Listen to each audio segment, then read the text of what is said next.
Well, hello everybody. Today I'm going to talk about chromatic number of a graph. So yeah, so let's get started. Okay, all right, here it is. So I'm going to talk about chromatic number of a graph, which is a coloring of a graph. I picked this topic because I believe that I want to show that math sometimes can be fun, and you don't need a lot of high knowledge in order to do some math tasks, and even not even a mathematician sometimes do things that are very essential for math, and yeah, just like even other mathematicians can do really good stuff for math. So let's get started. So topic of my is chromatic number of a graph. So what is a graph? So in math, we call graph a set of vertices, some of which are connected, and we call these connections edges. As you can see on the picture, edges are painted in black, and vertices are painted in blue. So some of them connected, some not. So this is how the graph looks like. Okay, let's keep moving. So what is the proper coloring of a graph? So let's define the proper coloring of a graph. Like we call the proper coloring of vertices if there are no two adjustment vertices of the same color. So which just means that we paint vertices, and if two of them have the same color, they should not have the same. They should not have edge. They should not be connected. So as you can see in the picture, I have 3 green ones, and they're not connected, and the rest are different, like yellow, orange, and red, so they can be connected. Okay, so what is the chromatic number? Chromatic number G of G, where G is graph, is the minimum number of colors needed for proper coloring of a graph. So as you can see for this graph, it is 3, so we cannot color it in 2 or 1 color. In 1, obviously, we cannot color it. Why we cannot color it in 2? Because if you can see, there is a triangle there, which have all connected. So if we just want to paint it in 2, then 2 of the, or 3 of the vertices is going to be the same color, and they're connected. So we cannot do that. So that's why the minimum is 3. And as you can see, 3 is working totally. We have green, blue, and red. None blue connected, none green connected, none red connected. So let's talk about chromatic polynomial. What is a chromatic polynomial? So it was invented by George David Bashirov in 1912. He was trying to solve the four-color theorem, which we're going to talk later. So chromatic polynomial is a polynomial of k, where k is a number of colors. It represents the number of proper coloring of a graph. So it means that in how many ways we could color our graphs properly. So there are going to be different ways we can color it.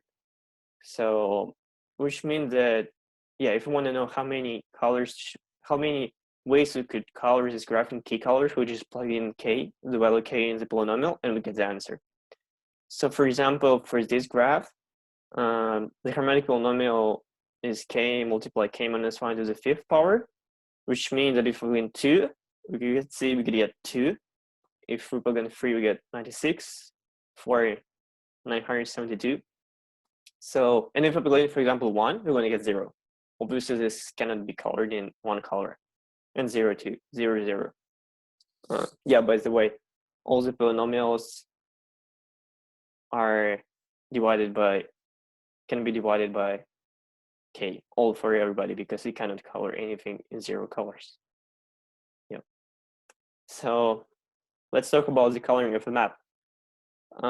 So what is the coloring of a map? We want to color a map in several colors. So no two countries that have the same border, the common border, have the same color. So for example, Germany and France have not the same color.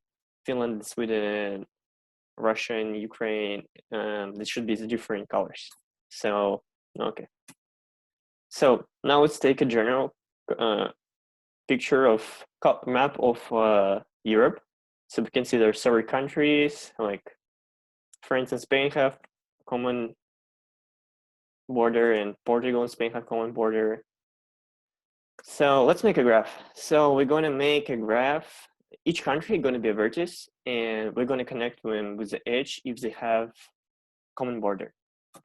So as you can see, Italy and Australia connected, Czechia and Poland connected, United Kingdom and Ireland are connected.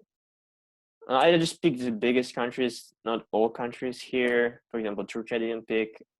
I just took some of them and connect all of them. No, everybody that I took, I connect. So here is how the graph looks like. So when we remove the map, here is our graph. Okay, now let's talk about the four-color theorem. So the four-color theorem, first something like that was invented. It was called five-color theorem. It was invented in 1890. And the assumption was that any map can be colored with 5 or fewer colors in such a way that no adjacent territories have the same color. So that one was proved. And in 1976, there was assumptions that anything can be colored in 4 colors.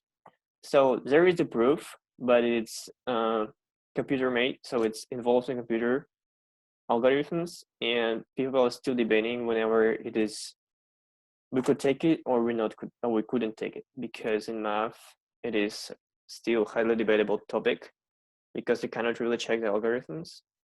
So now let's color our graph from the Europe map.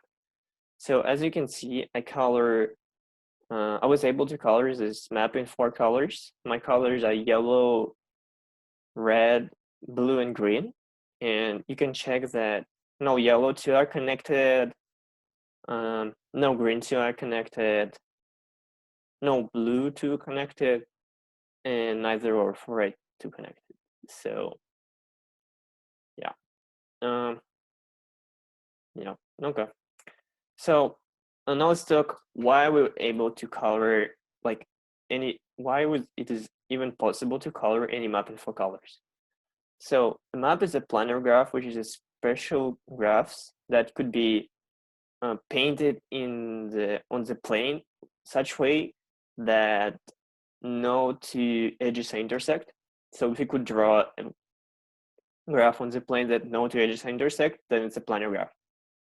So as you can see on the picture, we have a planar graph that no two edges intersect, and that is why we could paint it in 4 or less colors, but not any graph we could paint in 4 or less colors. Actually, there is no minimum color. There is no minimum K of G for like any graph. I mean, like if you take a general graph, there is no minimum K of G. It could be like any number, if there is an example for each. So that's a planar graph, and that's why we even able to like do 5 for less colors for map coloring. So now let's talk about chromatic number of a plane.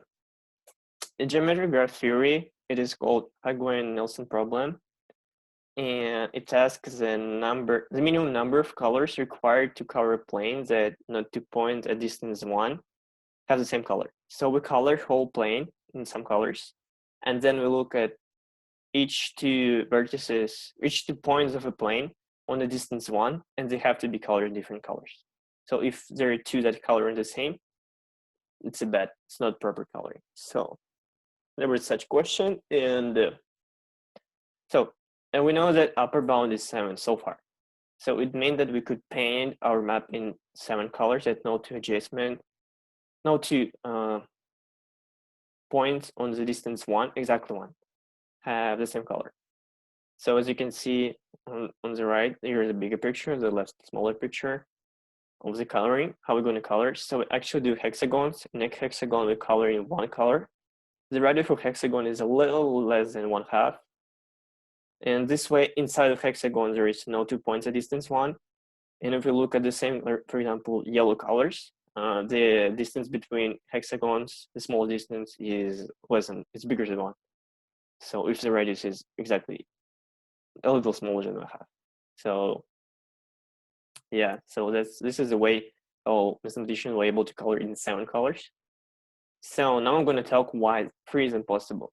So if you look at the picture on the right, you can see 10 points on the plane, and they're connected with the distance 1, exactly 1. So they're like right triangles and stuff. So I'm gonna explain why it's impossible for even these 10 points to be colored, which means that, oh, of course, a plane can be colored in 3 colors. So let's look at the left picture. Let's say that blue ones are not colored yet, and we're gonna color in green, yellow, and red colors. So let's paint the middle one in green. Okay. So now let's look at outside box, outside 6 vertices. They all connected to green. That's why they cannot be colored in green. Let's look at the left picture. So so let's paint one of them in red. Then next to it have to be in yellow. Next to the yellow that we just painted have to be red, because you have just 2 colors left. Next to the red that have to be yellow, yellow, red, yellow, red. So it's like that. We could switch yellow and red, but it's no real difference. So it should be colored like that. Now let's look at the middle triangle on the left picture. Let's see that they all connected, which means that they have to be all different colors, because if just be 2 colors in that triangle, then there will be at least 2 or 3 vertices of the same color, which are connected. So we lost. That means that they have all different colors, and there are 3 of them. This means that all of 3 colors, green, yellow, and red, have to be there. But if you look at the picture to the right, you would see that if you paint this way, then they're going to be, any way you remove it, they all connected to the red ones. See, they all, each one connect to one of the red ones. And we have to have 1 red. So it means that we're going to have 2 reds. So this is the example, this is the proof that we cannot color in 3 colors. So the actual lower bound so far is 5. So it means that it cannot be colored in 4.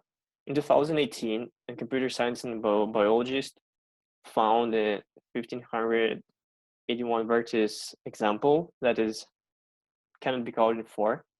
So it's a fun fact. He was not a mathematician. He was doing it for fun, and he found it, and he calculated on a computer. But that proof is accepted.